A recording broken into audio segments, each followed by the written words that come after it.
Welcome to another Founder Wisdom podcast. We have David Galombik with us today. David is a co-founder and CEO at Persona. We're going to talk about his company today. First met David a couple of weeks ago. Somewhat interested in my service, razrocket.com. Shameless sponsoring right here. And GTM Ventures, if you want to go to market the right way. Persona's an interesting company. We're gonna discuss about it in depth today with David. It's not his first company; he's the next investment banker. And yeah, just glad to have you on, Dave. Welcome to the pod. Tell us a bit more about yourself and what you've been up to. Yeah, thanks, Charles, and thanks for having me. It's good to be here. So my background is, I guess when I finished school, I loved mathematics. So I went to university and studied mathematics as well as finance, because I kind of thought that could be a bit of a insurance policy, I guess. Ended up in finance, so ended up in kind of investment banking in the corporate world. Spent a few years there, but always wanted to get into businesses, kind of into growth businesses. Growing up, my dad was an entrepreneur, so I kind of was very, saw what he did and saw him grow his businesses. So I was kind of always interested in that. And then left investment banking and joined a startup that was called Cara, which is kind of in the car subscription space. This is kind of pre-COVID. And then was there for a few years, and then a few years ago, my business partner, who also happens to be my brother-in-law, approached me and basically approached me with this idea, which is very much in the creator economy. And that was digital storefronts for content creators. This is a few years back. That business was called Peddler, and so we started that, grew that, but we kind of, through that process, through talking to thousands of creators, and kind of the observations we were making was that the consistent patterns that we were seeing was, one is that content creators want to monetize, but the way they want to monetize is through brand deals, because monetization through audience, which is where kind of Peddler was, which is kind of, I guess, affiliates or, selling courses. That's very difficult for the vast majority of content creators, kind of for that middle class of content creators. Because if you think about audience monetization, for them, it's the traditional kind of e-com sales funnel, but their starting position is really just a number of people that follow them. So if you kind of go through the maths of that funnel, they end up with a very small amount of people that would actually pay for a subscription product for them, or an affiliate. So it's very hard for those content creators to, I guess, make a scalable, the consistent income or a scalable income. But what they care about is brand deals, because brand deals for them is very good ROI on their time. And what I mean by that is, a content creator that creates a couple pieces of content can make thousands of dollars through brand deals. But so the other observation we made through that process was that there is definitely no shortage of demand for content creators. So to kind of give you some numbers, last year there was about $35 billion spent by brands on like influencer marketing or creator marketing, and that's increased 1.5 times on the previous year.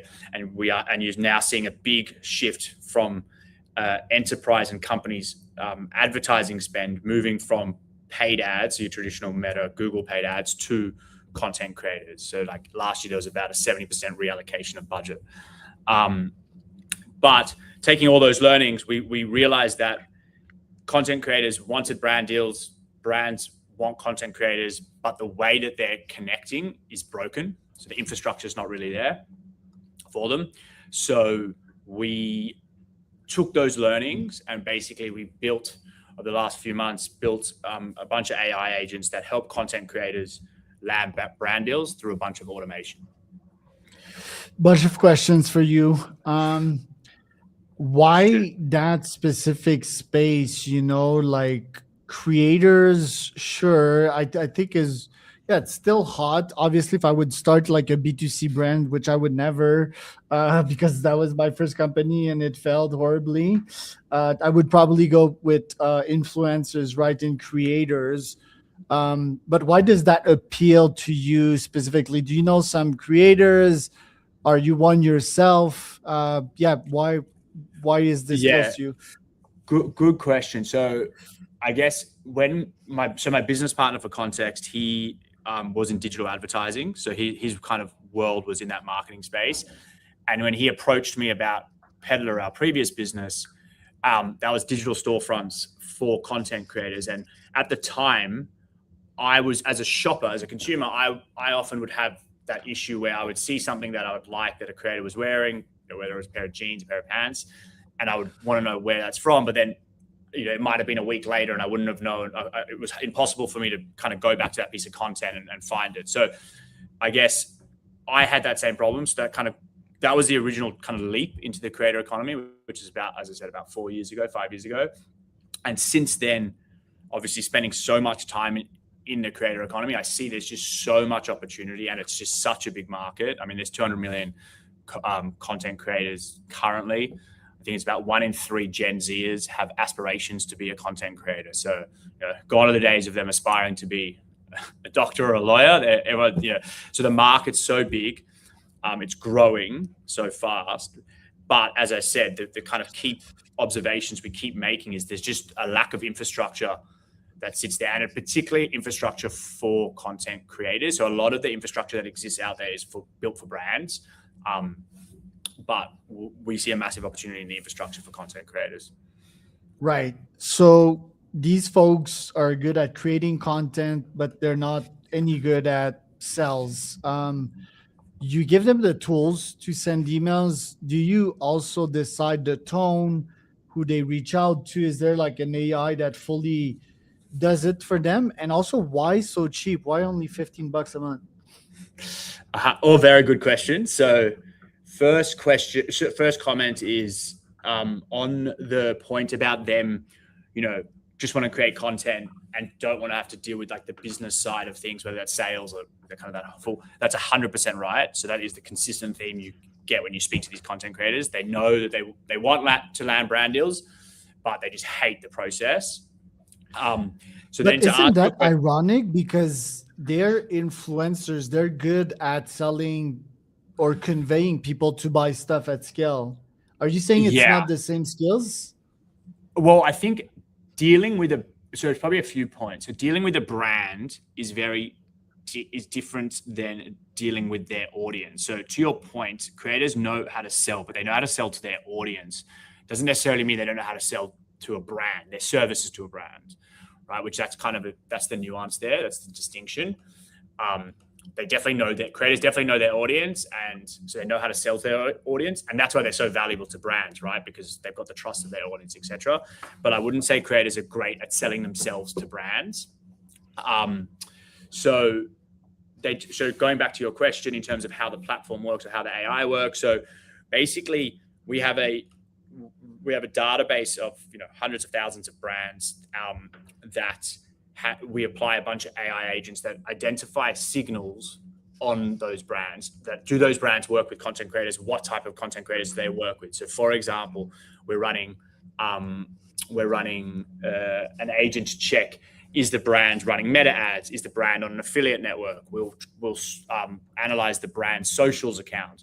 So that's on like the brand side. Then on the creator side, we basically take a whole bunch of information from the creator, and because we plug directly into their Instagram and TikTok, we analyze their profile, we analyze their niche, we analyze who have they worked with in the past, and then we identify these are brands you should reach out to, and you should pitch to.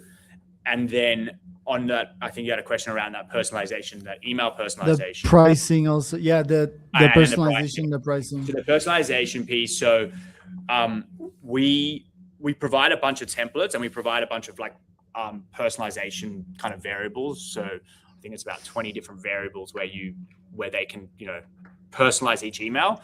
That part we will obviously continue to use AI to improve. So I mean, obviously it's a very good use case in terms of plugging in using AI to personalize each email, each word of each email. But yeah, so that's kind of how the platform works today. The point on pricing, so that's a good question. So yeah, $15 at the moment. we probably will go up to about $50 based on kind of the feedback we get from customers. And I think what's important to call out is the average size of a brand deal is about $500 through the platform, which means that if a creator lands one brand deal a year in using the platform, it pays back. If a creator lands one brand deal, it will pay back a year of using the platform. So the ROI for using the platform is very clear, I guess, for the creator. So yeah. It's pretty sleek UX and design. I like it. And I was about to ask, like, what's the difference between Apollo? But I see it. It's just that you guys do the full work and they're not technical enough to use tools like Apollo, because Apollo, I believe, has better pricing than just for 25 emails. But yeah, I see that you guys are niched and specialized. Let me ask you, how do you actually get your clients? Like, what does your GTM look like? Yeah, so good question. So we've spent virtually nothing on marketing today. We've been very good at kind of embedding ourselves into a lot of the communities that these creators hang out in. So, for example, a lot of these creators, or particularly UGC creators, hang out in Reddit. They hang out in Discord, obviously across Instagram, TikTok. We do a bit of our own organic outreach as well. But it's pretty much 100% been organic to date. Okay, so TikTok outreach, you said? So you can do, I mean, we do email outreach, you can do TikTok outreach, you can do Instagram outreach, you can do Twitter or X outreach. I mean, there's platforms that automate all that as well. And is there like a limit? Like on LinkedIn outreach, it's like 20 outreach per day. Is that the limits on these platforms as well? And what kind of reply rates you get via email or, yeah? Yeah, very good question. So so X outreach, Elon's pretty generous. So it's about the limit they say is about 50 a day. 500 a day, I should say, 500 a day. Whoa. In saying Holy that, shit. yeah, I know that's their policy. But in saying that, we don't go nearly as high as that, because you don't want to be triggering, but their official policy is 500. Instagram, it's about 80 to 100, but obviously, just like with email outreach, you got to be smart with it, right? You got to ramp up, you got to warm up your accounts, you got to, there's a whole science behind it. But that's Instagram. TikTok is harder, so TikTok's less, so it's probably 20, so it's harder to scale TikTok. And the hardest to do is Reddit. So Reddit, in terms of outreach to Reddit, is like very, very difficult. But then kind of answering your second part of that question, reply rate. So across the platforms, they are all higher than email. So email, as you would know, 5%, depends on, 5 to 10% if you're very good at it. Yes. But Reddit, I would say, is about 40% reply rate from our experience, if not more. Twitter's been also great. It's probably like 20%. Same with Instagram, 20%, and TikTok also. So they're much higher than Instagram, but it's much harder to scale. Particularly harder to scale TikTok and Reddit. Right. And how much leads you get on a weekly basis, and what's your closing rate on those? You mean so at the moment we're getting about 100 signups every day and a half, couple of days. And then the way we think about it, though, is active use. So we have about a conversion of free to paid about 14% of active users. Our active users, we define an active user, though, as someone who's sending emails through the platform. So obviously there's a cohort of people that are signing up but not sending emails. Got it. So the conversion rate on these hundreds per day, is it like 5 or 10%? Then how do you optimize that? Is it pure UX or email follow-ups? Yeah, really good question. So the biggest, we've kind of, throughout our UX funnel, so to speak, we've identified the biggest friction point for our users. And that biggest friction point is around that brand database and selecting brands on who they want to pitch to. Because to your point around like, why don't creators use Apollo, et cetera, they're not tech savvy. They're not used to, particularly around software platforms, they're not used to having to manage big pieces of software. So what we've identified and what we're in the process of releasing is basically our AI will do a better job at matching the creators with which brands to pitch to, and it would be much easier for the creators to send out emails through an AI chatbot rather than manually having to select the brands.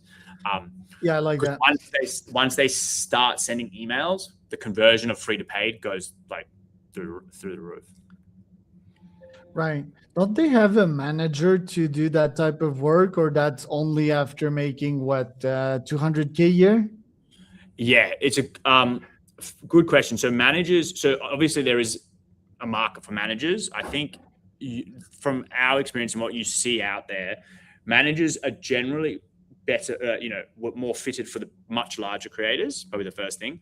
But then even the smaller creators, if they use a manager, the market rate's about 20% of deals, like of the deal value, right? So if the creator does a 10 grand paid collaboration, the manager would take 2 grand of that, which is expensive, right? So one, we're cheaper than a manager. Two is you speak to a lot of creators who have had managers. A lot of the time, they're not happy with their managers because the manager might be managing 20 different talent creators, and they're just not. A lot of people are just dissatisfied with their manager when we speak to them. But probably the other thing worth calling out is we separately have spoken to a lot of talent managers about using our platform for their customers, and they are very excited by that because right now they do a lot of the stuff that we do. They're doing it manually, so they can basically use our platform to manage their talent. Right. What does it take to scale your creator micro business into an empire like a Mr. Beast? I feel there's very few business oriented creators like that. Most of the time they're just good at hyping stuff on the social aspect side of things. What does it take to reach that next level as a content creator? Yes, and to build an empire, not just like a 200K a year business. Mr. Beast, it's probably $1 billion a year empire. Yeah, I mean, I guess that's why there's not many Mr. Beasts, right? There's obviously a very he's got a talent that not many people have. I guess is probably the first thing. But I think what's important is the market is big enough for a lot of these 200K type creators. So like the other observation we are seeing is a lot of these content creators are shifting from being hobbyists to wanting to professionalize and be, full-time content creators. They're paying for tools. They are prioritizing income through their content creation rather than just creating content that's going to go viral or get them more followers or more likes. So I don't know if that answered your question, because if I knew exactly how to become the next Mr. Beast, I don't know if I might prioritize it seems he's more of an entrepreneur than a content creator, and Hollywood's mixed breed with tech. Totally. I would certainly say that. Things like Elon scale for sure, and he studies businesses a lot, right? He's a student of the game, which is usually the best of us. What line is there to cross for you to be like, oh, this content creator is not ethical or they're going too far? Because we see a lot of content creator lying about stuff, like saying they use a product but they don't, or they just like it's like pump and dump, right? Like in crypto, they just use something just to get money, but in reality they don't even endorse it or use it or would recommend it for their own children's, for example. When is that line crossed?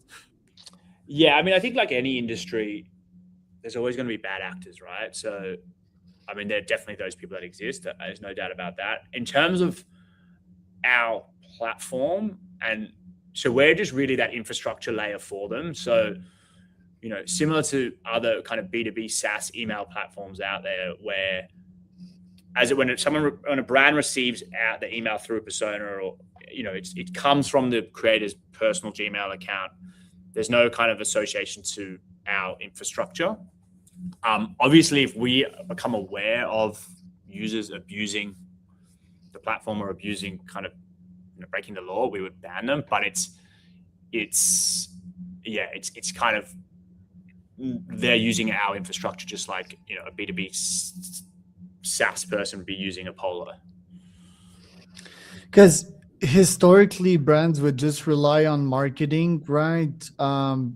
Nowadays they can pay people, which is way closer to the consumer, and the consumer already follows these people. But historically the brand could just say whatever they wanted about their own products, right? So I guess it's a bit cleaner nowadays, the marketing, because it's redistributed, right? It's many actual influencers, most of them honest, giving them personalized experience. And the people that follow these creators and influencers usually have similar interests and lives, right? It's I Totally. guess it's cleaner nowadays than it Totally. was before. We're not in the Nestle days of like, hey, use this baby powdered milk solution and just like wreck full economies and then mothers Yeah. and children's. Yeah. No, definitely. I think just on that point, like that's something worth talking about in terms of that, right? Like where brands see the value in influencers is around that distribution, right? So it's a way that brands can get in front of audiences, particularly the influencers or creators audiences that actually trust the audience trusts that creator. And I think that becomes even more relevant in a world of like AI and particularly AI video content. So, there's going to be a lot of, and there already is a lot of AI video content. So people, I think, are already kind of naturally skeptical when they see a video that doesn't look real. They're like, that's AI. But I think so as a brand, and like when you speak to brands, that's a concern for them around using AI videos for all of their stuff. And there's definitely a use case for that for brands. But I think that trust element across the board becomes more important. So you as a potential shopper or potential purchaser, I follow a creator because I really trust them. And in a world of AI, that human trust actually becomes more important. And that's the next shift, right? Like from Google search results to LLM's search engine, so directly inside ChatGPT and Gemini. I mean, I re-switched again to Chrome browser the other day, and twice they caught me of me trying to search for a tool, the ad of their competitor popping first, and me subconsciously clicking on their competitor, which I think is not ethical, right? If I'm searching for a brand, I should be redirected to their website, not their competitor's website. So do you feel that this shift from Google to actually, yeah, So you were in, yeah, go again. it's a sneaky tactic that's been used for years. So basically, your competitor can buy ads with your keywords. So if Yeah. someone would search Persona AI, they would actually land on your competitor, and their ad would start with Persona AI. So the brain thinks it's you, but it's actually the fucking brand. So I think like sneaky shit like that needs to stop for sure. I caught myself twice doing that in the last weeks. Like, whoa. Yeah. You feel that LLMs and search engine provide better results? You feel that if I ask them a question, they'll route me faster? And you've probably seen that Claude has been doing ads, trash talking ChatGPT, because ads are Yes. going to be brought on ChatGPT soon. Yeah, it's a good ad by Claude. It's a good ad, but it's untrue also. It's like Yeah. they're obviously not going to route people to wrong products. And I mean, the cloud people, they're ex-employees of OpenAI. It's like biting the hands that feed They're you, at in my war. opinion. They're at Yeah. war. They're at war. Yeah, I mean, my general thoughts are, I even find that I use Google search far less now than I used to. And I find myself searching using whether it's ChatGPT, Claude, etc. So at a bare minimum, I think ads there will have some level of success. I can't see how it wouldn't. I mean, particularly because Google Ads has been so successful over the last 20, 25 years.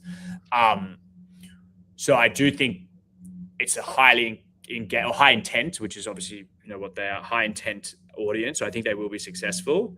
But I see it more, if I think of the pie, the advertising pie, I probably see it more taking Google search rather than it taking influencer marketing share, or even maybe meta ads. Like, that's a bit. What do you different. think of AI agent creators? Do you think these will take a big market share, like AI agents, like me owning a crew of 100 AI influencers, replacing actual real creators, human creators? Yeah. So I mean, I think from a novelty perspective, like what's it called, the mock book or that, like that's I definitely. I mean, that's I think like there's a world of that in terms of like your more traditional creator that sits on Instagram, TikTok, podcaster, Substack kind of creator. I don't think AI will replace them because of this trust element. So I just think that I think there will always humans will, well, for the foreseeable future, at least for the next 50 years, I think humans will want to trust other humans. So where I think AI will be very valuable for these influencers is it will help them with like their editing and creating content, right? So they'll be faster and better at creating content. I think the other benefit is for a brand, they will start using a lot of these AI tools like video tools, etc., to create more stock imagery stuff. So whether it's just non-human stock imagery or even UGC content, that's probably where which means then some of the brand's budget will free up. So the brand's budget will now, instead of having to pay thousands of dollars for stock images, they'll just use AI for $30 a month or whatever. But then the brand can then reallocate the budget to more traditional influencers or people with an audience, creators with an audience. Got it. All right. Well, David, tell me a bit more about where can people see more about you and your brand. Where should they find out more about you? Yeah, so persona.space is our website. You can see our socials through there. I mean, obviously, anyone that wants to talk about the creator economy, my email is david@persona.space, so feel free to reach out. Always happy to chat about the creator economy. And yeah. So there's David and Charles for another